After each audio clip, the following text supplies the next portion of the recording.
My friends, there comes a time in the soul's journey when it must stop reaching outward and instead turn inward. The moment you stop begging, stop chasing, and begin to embody the truth of who you are, you become the prize. What you call reality is only a reflection. The world you see is nothing more than a mirror, dutifully projecting the state you dwell in. If you see rejection, lack, or indifference, it is not punishment, but a signpost guiding you back home, back to your inner assumption.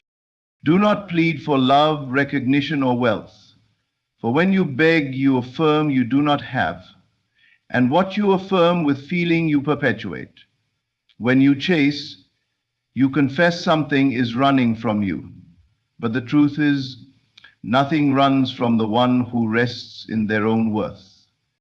You must cease to identify with the one who lacks, and instead assume the role of the one who is. Be the woman who is already cherished. Be the man who is already prosperous. Be the soul that is already whole. And from that state, the world rearranges itself. All transformation begins within. You need not convince anyone, you need not prove anything. There is no one to change but self. As your self-concept shifts, so too does the conduct of others toward you. They reflect your inner conviction. You are the prize when you no longer seek validation. You are the prize when you no longer fear loss. You are the prize when you know, truly know, that you are enough. So stop calling, stop pleading, stop explaining. You need not run after anything, instead retreat inward. Close your eyes and see yourself as the one who already possesses what once seemed far away. Feel the thrill of being chosen, celebrated, fulfilled. And as you persist in this state, the world will catch up. You were never meant to chase. You were born to radiate. And what you radiate in consciousness, you attract in form. Walk not with desperation, but with certainty. Carry the stillness of the one who knows that all things are drawn to them. Speak not to convince the world, but to affirm your dominion over it. Do not beg. Do not chase. Just become the prize, and the world, powerless to do otherwise, will follow. All that you see in the outer world is nothing but a mirror reflecting back the ideas you hold to be true about yourself.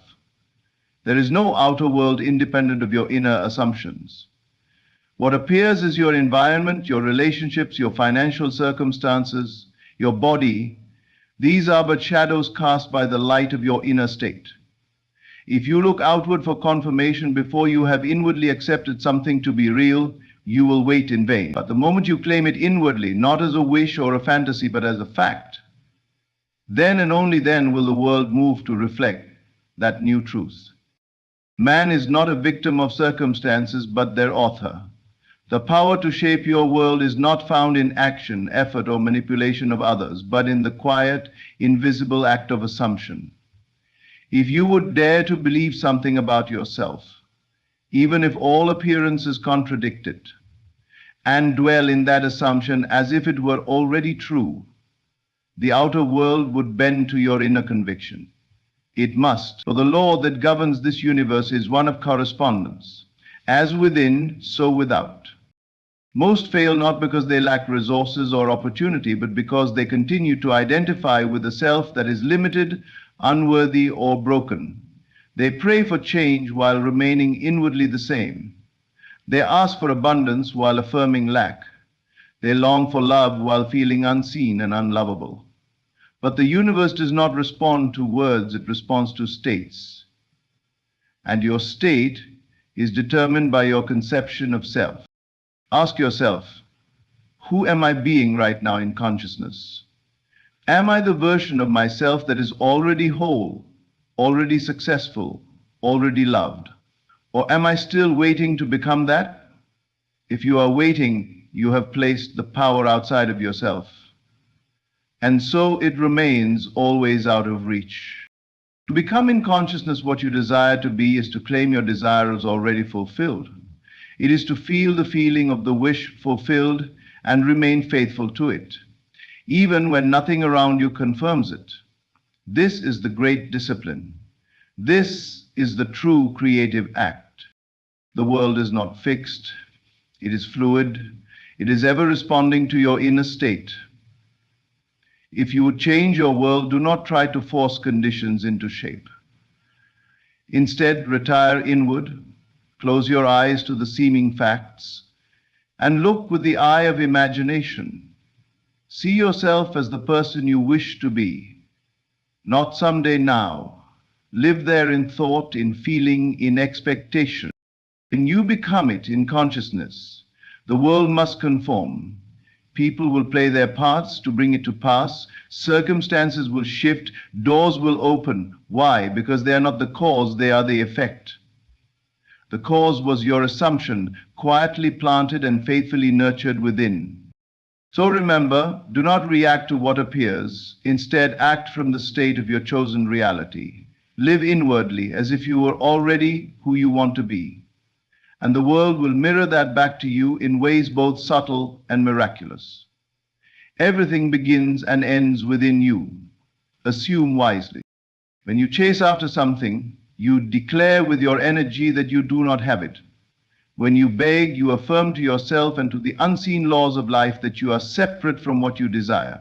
And so, though you may run tirelessly toward a goal, or plead with the world to grant your request, all you truly achieve is the reinforcement of your own sense of lack. In the unseen realm, your inner state is the only cause. If you feel desperate, you receive more situations that mirror desperation. If you feel needy, life will echo back conditions that reflect that need. It is not the words you speak, nor the effort you apply, but the quiet, consistent vibration of your state of being that shapes your world.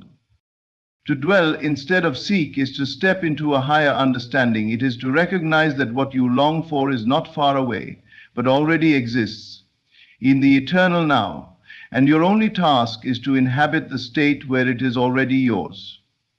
That is the secret doorway, not striving, not proving, not convincing anyone of your worth, but dwelling in the consciousness of the fulfilled desire, living in the feeling of already being who you want to be. There is a great stillness that accompanies this shift, a quiet knowing that eliminates the anxiety of pursuit. You no longer seek love, you dwell in the state of being loved. You no longer chase wealth, you dwell in the state of abundance. And from that dwelling place you magnetize what is yours by right of consciousness. You become the embodiment of the thing you once pursued, and the world can do nothing but reflect it back. To dwell is not to pretend, nor is it to passively wait. It is a conscious assumption, a deliberate inner stance. You must feel the naturalness of already having what you seek. Ask yourself, if I already had it, how would I feel? How would I move? What would I no longer need to do? Then begin to think from that place, speak from that place, act from that place. Not to make it happen, but because it is already so in the unseen. This is the great paradox. When you stop chasing, what you desire begins to come to you. Why? Because in stopping, you align with the vibration of having. You no longer resist it with doubt or fear or effort. You welcome it into your world because you have become a match to it. The mind will often resist this truth. It wants to do, to fix, to control. But the heart knows a different language, the language of being, and being is more powerful than doing. When you be the one who already has, the world reorganizes itself accordingly.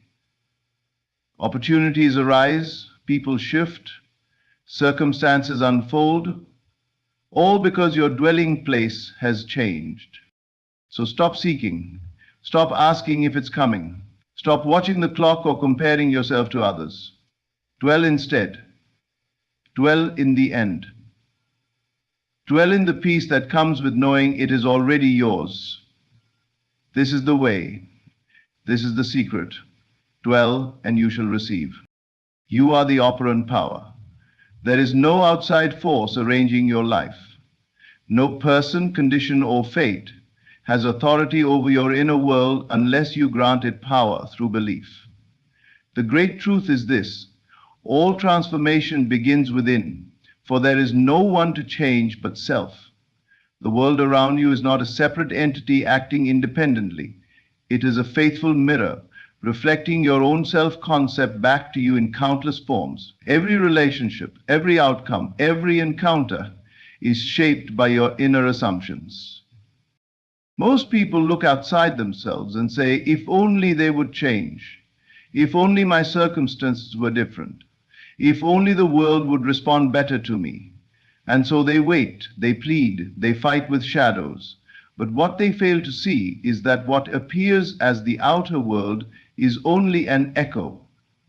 And you cannot change the echo without first changing the sound that produced it. When you change your self-concept, your deep habitual beliefs about who you are and what is possible for you, everything outside you begins to shift. People will treat you differently, opportunities will appear, events will line up with your new assumption. Why? Because the world has no choice but to reflect the version of yourself you are now embodying. Suppose you believe yourself to be undeserving. No matter how much you affirm with words or how hard you try, if you persist in the inner story of unworthiness, the world will comply. It will deny you, not because it judges you, but because it obeys you. You are the command center, whether knowingly or unknowingly. Your state of being speaks louder than any action or spoken desire. Now suppose you adopt a new identity, quietly, persistently, with feeling. You assume the role of someone who is worthy, someone who is chosen, someone who is loved and successful.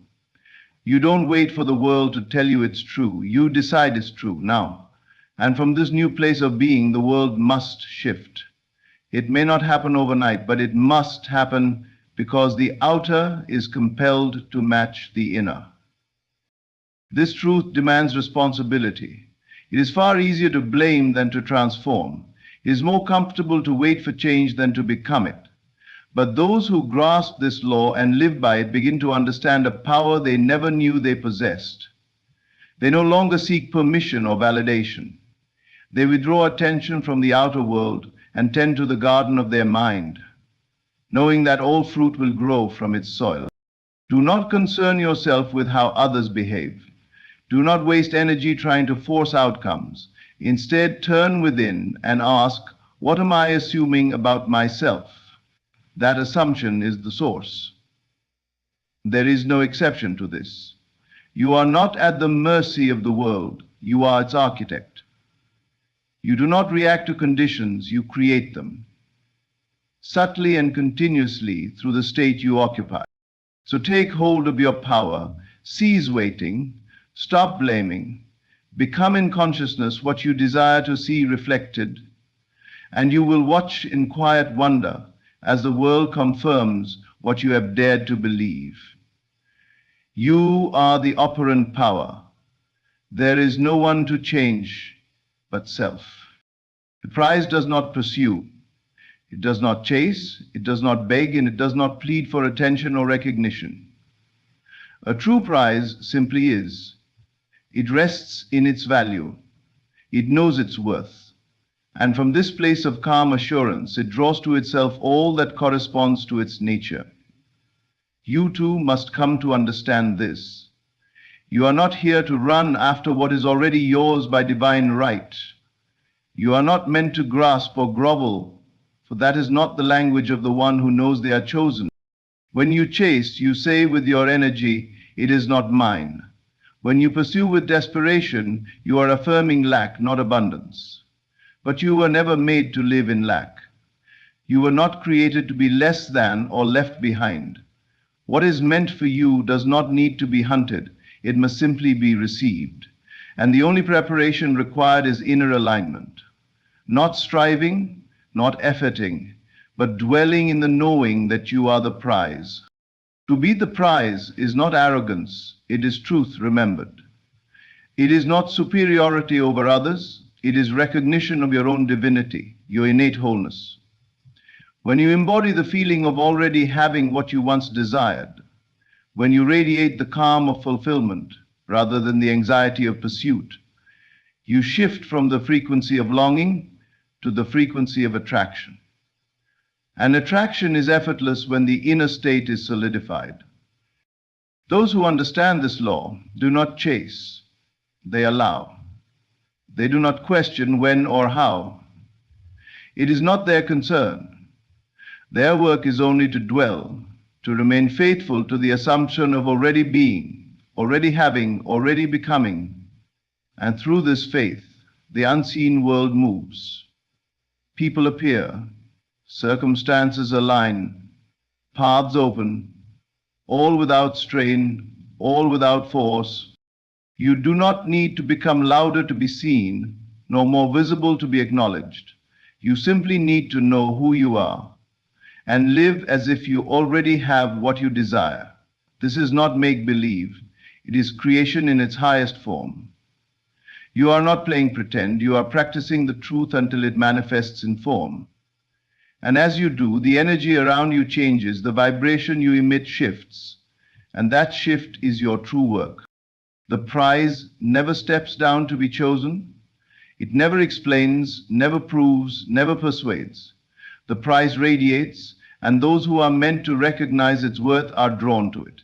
In the same way, you must stop lowering your standards to be accepted, stop diluting your like to be like, and stop abandoning your dignity for approval. You are not meant to chase after crumbs when the banquet has already been prepared for you. Be still, be certain, rest in your worth. There is a magnetic power in stillness, a holy gravity in quiet confidence. This is how you receive, not by chasing, but by becoming the one who is no longer in search, because they know the search has ended within.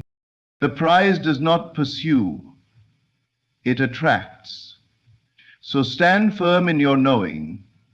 What is yours is not running from you, it is waiting for you to stop running from yourself. Feeling is the secret, not thought alone, not mere repetition of words, but the emotional conviction behind them.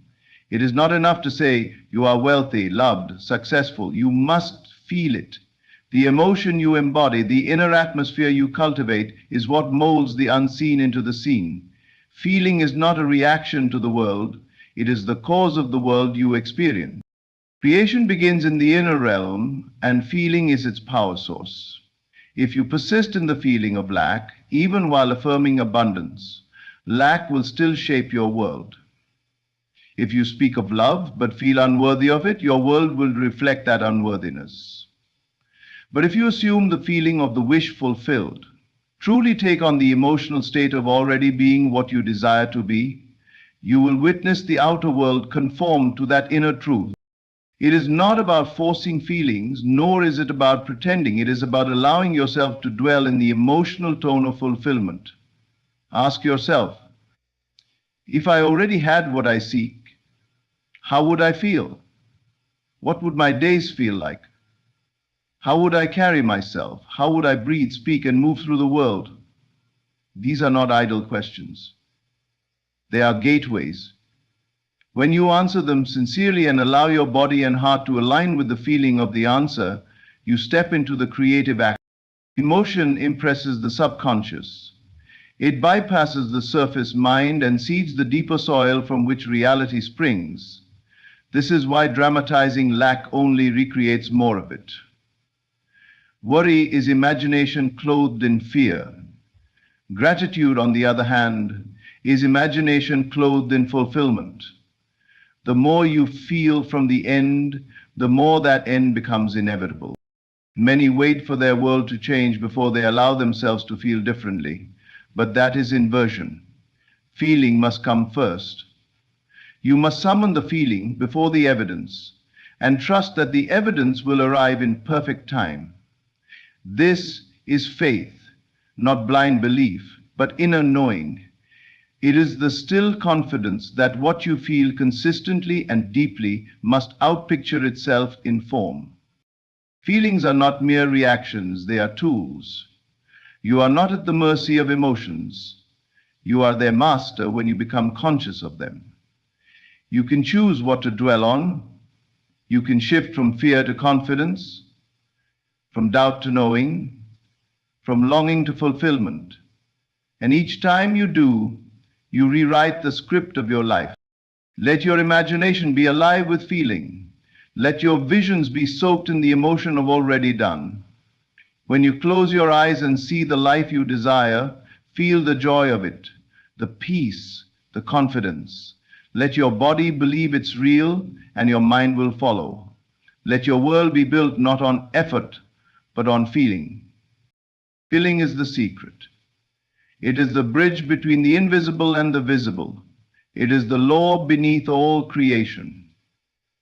Assume the feeling of being who you wish to be and do it consistently, quietly, faithfully, and you will see that from this state, all things flow.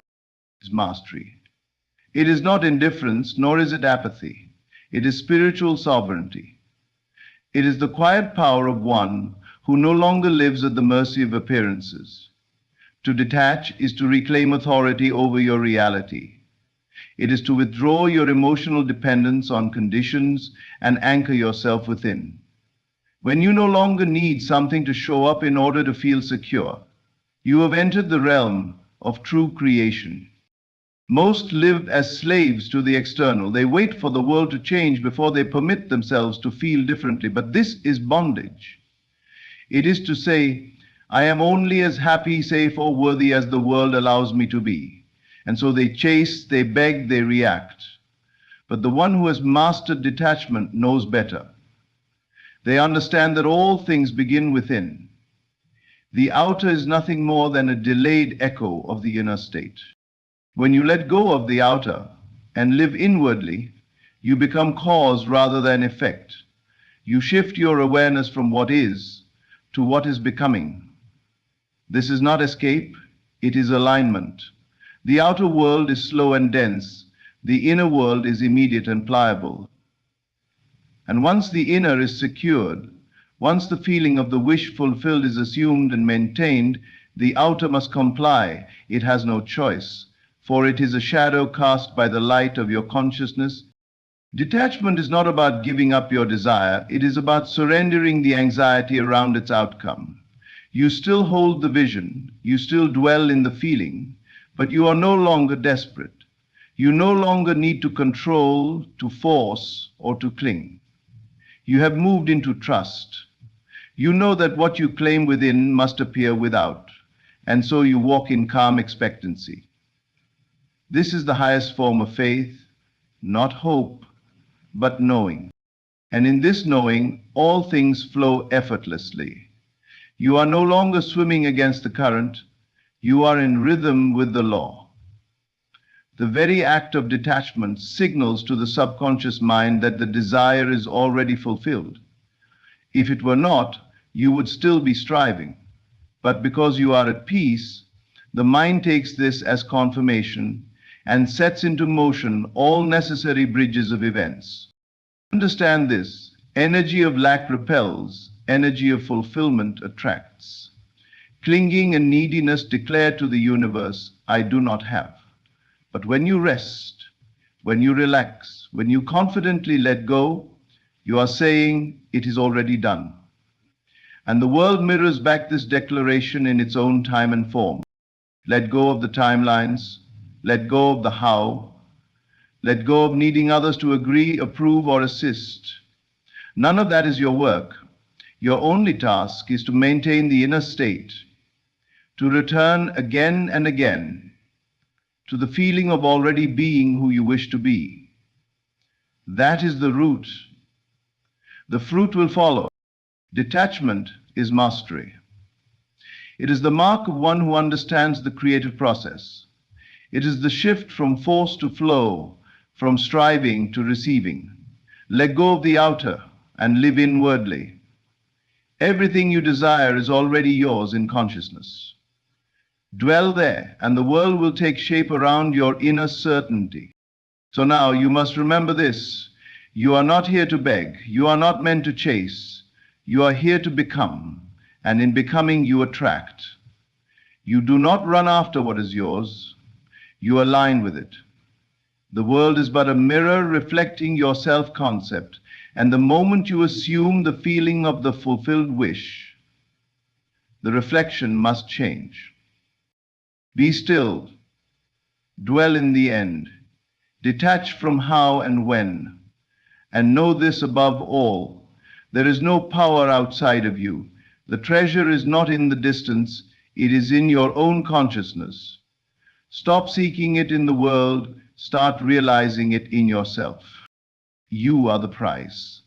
And the moment you realize it, the world must rise to meet you. Thank you for listening. Stay rooted in your vision, faithful in feeling, and calm in knowing. All is well, and all is unfolding in your favor.